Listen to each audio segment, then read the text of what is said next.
आप सभी विद्यार्थियों का हार्दिक स्वागत, हार्दिक अभिनंदन।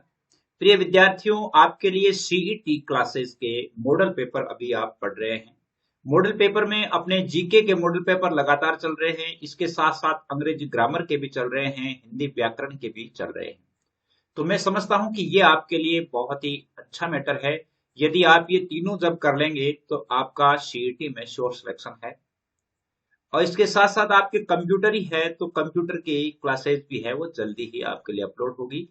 और मैं समझता हूं कि हिंदी व्याकरण, अंग्रेजी और जीके, यानी जीके जो राजस्थान का जीके अभी चल रहा है, राजस्थान के जीके के लगभग 2 मॉडल पेपर जो आपके हो गए हैं, उसके साथ ही भारत का जो इंडियन पॉलिटी है उसका मॉडल पेपर भी जल्दी ही जारी होने वाले हैं।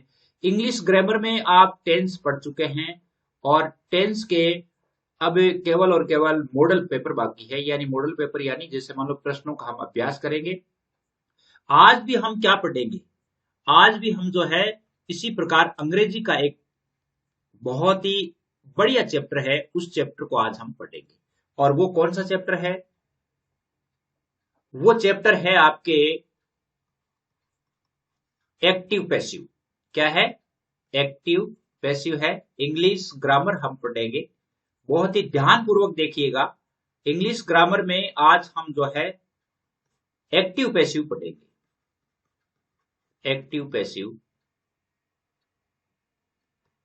ऐसा कह सकते हो, ऐसा भी हो सकता है, वॉइस पढ़ेंगे। एक्टिव पैसिव, इसके वीडियो आपको लगभग 3 से 4 वीडियो आपको पढ़ने होंगे। 3 से 4 वीडियो पढ़ने के बाद मेरे विचार से आपके लिए यानी एक्टिव पैसिव से संबंधित कोई भी सेंटेंस आपके गलत नहीं होगा। जिस प्रकार टेंस से संबंधित नहीं होगा उसी प्रकार इससे संबंधित भी नहीं होगा। तो आज हम जो है सामान्य जानकारी के साथ साथ आज हम पढ़ते हैं एक्टिव पैसिव का प्रारंभिक परिचय हम देख लेते हैं इसका। और प्रारंभिक परिचय से फिर शुरू करते हैं। देखिए, यानी वॉइस जो है, अगर हम देखें बिल्कुल डिटेल से पढ़ना होगा क्योंकि सीईटी की एग्जाम है तो बहुत अधिक चीजें पूछी जा सकती है। थ्योरेटिकली यानी जो कि प्रश्न पूछने के 2 तरीके होते हैं। एक तो थ्योरेटिकल प्रश्न आते हैं और एक प्रैक्टिकल प्रश्न भी आ जाते हैं। तो कई बार क्या होता है कि सैद्धांतिक प्रश्न भी पूछा जा सकता है। और आप जानते हैं प्रैक्टिकल जो प्रश्न है वो तो आते ही हैं। प्रैक्टिकल तो आता ही है, इसके साथ साथ सैद्धांतिक प्रश्न भी आपको पूछा जा सकता है। इसलिए आपको सैद्धांतिक जानकारी भी उसकी होनी चाहिए। सैद्धांतिक जानकारी क्या होनी चाहिए? वॉइस के बारे में। वॉइस को यदि हम अपनी भाषा में कहें तो वाच्य कहते हैं। वाच्य यानी हम वाणी भी कह सकते हैं। क्या कह सकते हैं? वाच्य यानी वाणी। वॉइस जो है अंग्रेजी में 2 प्रकार की होती है। ध्यान देना आप, 2 प्रकार की होती है। कौन कौन सी होती है? Number 1 active voice, number 1 active voice और नंबर 2 होती है passive voice. Number 2 passive voice. Active voice, passive voice. अब एक्टिव वॉइस क्या है, पैसिव वॉइस क्या है, इसके बारे में यदि हम जाने तो एक्टिव वॉइस का अर्थ होता है, यदि हम अपनी भाषा में देखें, जिसमें कर्ता प्रधान होता है, जिसको कर्तृवाच्य कहा जाता है। यानी जैसे अपनी भाषा में यदि हम के कर्ता प्रधान, और इसको पैसिव वॉइस को कर्मवाच्य कहा जाता है। हिंदी में कर्मवाच्य कहा जाता है जिसमें कर्म प्रधान होता है। कर्म को प्रधान या कर्म को कर्ता मान करके और उस वाक्य को लिखा जाता है। अब देखिए, मैं आपके सामने 2 सेंटेंस लिखता हूं और उन सेंटेंस के आधार पर हम ये देखेंगे कि एक्टिव क्या है, एक्टिव वॉइस क्या है और पैसिव वॉइस क्या है। जैसे मान लो हम 2 सेंटेंस लिखकर देखते हैं। आपके सामने एक सेंटेंस लिखता हूं। जैसे एक सेंटेंस है कि Mohan writes a letter. Mohan writes a letter. एक सेंटेंस आपके सामने ये लिखा हुआ है, a letter is written by Mohan. A letter is written by Mohan. एक प्रश्न है, एक जो सेंटेंस है मोहन राइट्स ए लेटर, इसका अर्थ है मोहन एक पत्र लिखता है। और ये आपको पता है टेंस वाला वाक्य है। राइट्स ए लेटर यानी प्रेजेंट इंडेफिनिट टेंस का वाक्य है। प्रेजेंट इंडेफिनिट का टेंस का वाक्य है। और प्रेजेंट इंडेफिनिट में आप जानते हैं कि प्रेजेंट इंडेफिनिट में क्या होता है? प्रेजेंट इंडेफिनिट में सब्जेक्ट के साथ में एस या ईएस लगता है, तो इसका मतलब इसमें टेंसेज का प्रयोग हुआ है। और तो यानी इसमें टेंसेज का प्रयोग, और इसमें देखिए लेटर इज वैसे टेंस की क्रिया है, प्रेजेंट कंटिन्यूस की है, लेकिन वर्ब की इसमें थर्ड फॉर्म आई हुई है। और बाई मोहन, बात तो वही है कि ये एक पत्र है, वो मोहन के द्वारा लिखा जाता है। प्रश्न क्या है, एक पत्र मोहन के द्वारा लिखा जाता है, और इसमें लिखा है कि मोहन एक पत्र लिखता है, तो बात तो वही है। पत्र किसके द्वारा लिखा गया है, मोहन के द्वारा लिखा गया है, और पत्र मोहन लिखता है, तो बात तो वही है, लेकिन इसको अलग तरीके से लिखा है, इसको अलग तरीके। तो इसमें तो कर्ता प्रधान है, यानी जो है मोहन है वो कर्म है, यानी इसलिए इसको कर्तृवाच्य कहा जाता है। क्या कहा जाता है, यानी कर्ता प्रधान है। इसमें ए लेटर को उठा करके, यानी ए लेटर इसका ऑब्जेक्ट है, इस ए लेटर को ऑब्जेक्ट को उठा करके और फिर सब्जेक्ट के स्थान पर रख करके और फिर यहां पर वर्ब की थर्ड फॉर्म रख करके बाई मोहन यानी कर्मवाच्य है, और इसमें कर्म प्रधान है। तो दोनों सेंटेंस में आप समझ गए हैं कि इसमें वर्ब की थर्ड फॉर्म है। तो ये तो है पैसिव में, नीचे वाला तो कौन का है, पैसिव में है, और ऊपर वाला एक्टिव में है।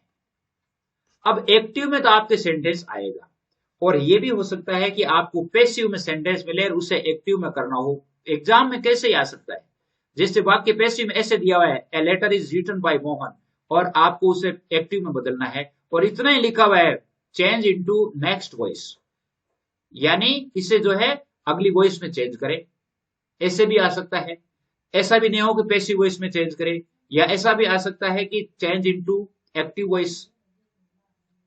तो इस प्रकार भी आपके आ सकता है, तो आपको दोनों तरफ से ध्यान होना चाहिए। इसका मतलब है कि ये इजारम किस में बदला है, कैसे बदला है, ये आपकी जानकारी में होना चाहिए। चलिए अब हम देखते हैं कि ये जो एक्टिव पैसिव में अपन देख चुके हैं, एक्टिव का वाक्य कैसा होता है, पैसिव का वाक्य कैसा होता है। तो अब हम देखते हैं एक्टिव वॉइस लिखते हैं पहले, दूसरा पैसिव वॉइस लिखते हैं। पैसिव वॉइस लिख दिया।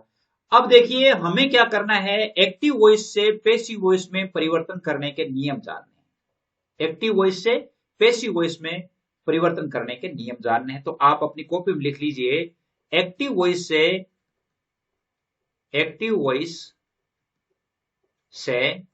पैसिव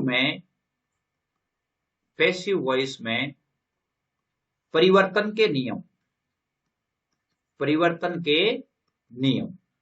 अब क्या क्या नियम है वो हम देख लेते हैं। तो चेंज के जो नियम है उनमें आप क्या क्या लिखेंगे, सबसे पहले देखिए, सबसे पहले आपको पता है, यानी एक्टिव वॉइस, इसे लिखिए, एक्टिव वॉइस के कर्ता को कर्म एवं कर्म को कर्ता के रूप में लिखना। जैसे अभी अपन ने देखा था ना, ए लेटर इज रिटन, यानी उसमें कर्म जो था उसे कर्ता में लिख दिया और कर्ता को कर्म के रूप में लिख दिया। पहला नियम तो यही है, एक्टिव वॉइस के कर्ता को कर्म एवं कर्म को कर्ता के रूप में, कर्ता को तो कर्म और कर्म को कर्ता के रूप में लिखा जाता है। एक बात। अब दूसरी बात क्या है, दूसरी बात है इसमें वाक्य में हमेशा मेन वर्ब की थर्ड फॉर्म आती है, थर्ड फॉर्म काम आती है। जैसे राइट का रिटन हुआ, थर्ड फॉर्म काम आती है। तीसरी बात है कि बाई का प्रयोग होता है।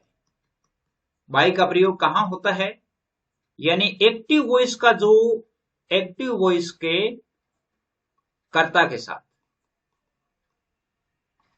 साथ अगर मान लो बाई का प्रयोग आई के साथ हुआ तो वो बाई मी हो जाता है, ध्यान रखना। अगर मान लो यू के साथ हुआ तो वो बाई यू हो जाता है। इसी प्रकार जैसे वी के साथ लगा तो बाई अस हो जाता है। इसी प्रकार जैसे ही के साथ लगा तो बाई हिम हो जाता है। शी के साथ लगा तो बाई हर हो जाता है। अगर दे के साथ लगा तो बाई देम हो जाता है, बाई देम हो जाता है। अब जैसे मान लो कुछ ऐसे कर्ता हैं जिनके पीछे बाई का प्रयोग नहीं होता है, तो वो भी आपको बता दूं कि कौन से कर्ता है जिनके पीछे बाई का प्रयोग नहीं होता है। एक तो दे, पीपल, इसके अलावा no one, someone, everyone, nobody, everybody, somebody, और क्या है, समबॉडी। तो इनके साथ में बाई का प्रयोग नहीं होता। जैसे मान लो उदाहरण देकर के बता देता हूं कि जैसे मान लो अगर होता कि ये होता कि दे वेलकम्ड द मिनिस्टर, ऐसा होता है ये, दे वेलकम्ड द मिनिस्टर, तो ये होता कि the minister was welcomed. Bye them नहीं होगा इसमें, बाय देम नहीं होगा। क्यों नहीं होगा? बाय देम नहीं होने का क्या कारण है? ये ऑटोमेटिक एजेंट है। क्या है? ऑटोमेटिक एजेंट है, यानी वेलकम जो है इसने किया है कि उन्होंने मंत्री जी का स्वागत किया, तो इसका मतलब इतना ही लिखा जाएगा कि मंत्री जी का स्वागत किया गया। बाय देम का अर्थ यानी मंत्री जी का स्वागत, यानी अगर मान लो यहां पर पीपल होता, लोगों के द्वारा स्वागत किया गया, तो मतलब ही नहीं रहता, क्योंकि अगर मान लो मिनिस्टर का स्वागत किया गया तो ऑटोमेटिक सही बात है कि स्वागत जो है लोगों के द्वारा ही होता है। इसलिए जहां ऑटोमेटिक एजेंट होते हैं वहां पर बाई का प्रयोग नहीं होता है। तो ये चीज बदल में आ गई कि आपके जैसे मान लो कर्ता को कर्म, कर्म को कर्ता करना है, और हेल्पिंग वर्ब की थर्ड फॉर्म लगाना है। उसके साथ साथ आपको जैसे कर्ता यदि ये जो प्रशंस है, यानी प्रोनाउन जो है आई का बाई मी हो जाता है, सी का हर हो जाता है, ये हम देख चुके हैं। और इसके अलावा आपके टेंस का परिवर्तन भी होता है, टेंस का परिवर्तन होता है। ये जो है थोड़ी इंपॉर्टेंट बात है, टेंस का परिवर्तन वाली इंपॉर्टेंट बात है कि टेंस परिवर्तन बहुत जरूरी है, ये याद रखना जरूरी है। तो आइए हम टेंस परिवर्तन को देख लेते हैं। इसमें देखिए, इधर आपके जो टेंस वाले हैं प्रेजेंट एक्टिव वॉइस के हैं, इधर आपके पैसिव वॉइस के हैं। तो प्रेजेंट इंडेफिनिट जो होता है, आप देख रहे हैं present indefinite tense, present indefinite tense, present indefinite tense में साई क्रिया डू और डज होती है, या जैसे मान लो एस या ईएस जुड़ता है, जैसा अपन देख रहे हैं। तो वो बदलता किसमें? प्रेजेंट कंटिन्यूस में बदलता है। किसमें बदलता है? प्रेजेंट कंटिन्यूस में बदलता है, जिसकी साई क्रिया इज आर एम होती है, लेकिन वर्ब की थर्ड फॉर्म होती है। इधर पैसिव वॉइस में is are am plus verb की third form plus by plus noun या प्रोनाउन, यानी जिसको हम बाई प्लस सब्जेक्ट जो है, सब्जेक्ट अपन जैसे अभी देख रहे थे ना कि ही राइट्स लेटर या Mohan writes letter, by Mohan जो आपने किया था, तो वो सब्जेक्ट बाई प्लस यहां पर सब्जेक्ट आ जाता है।